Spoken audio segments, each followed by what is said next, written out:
इमरान खान साहब ने सबसे पहले तो ये कहा जाएं और मेरी कौम को ये बता दें कि इमरान खान जान तो दे सकता है लेकिन किसी भी तरह की कोई डील नहीं करेगा।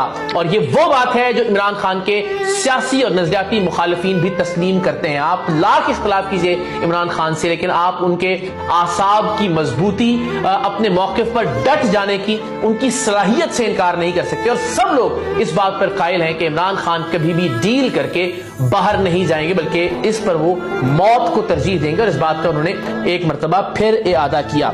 लेकिन खान साहब ने एक मरतबा फिर उस तासुर की नफी की कि जिसमें बज़ाहिर ये लग रहा था कि शायद इस्टेब्लिशमेंट के मामले में इमरान खान साहब कोई नरम गोशा दिखाएंगे। लेकिन एक मरतबा फिर ये लगा कि इमरान खान साहब इस्टेब्लिशमेंट से महाज आराई के लिए तैयार हैं और महाज आराई पर डटे हुए हैं, जब उन्होंने कहा कि वो जनरल बाजवा को और डोनाल्ड लू को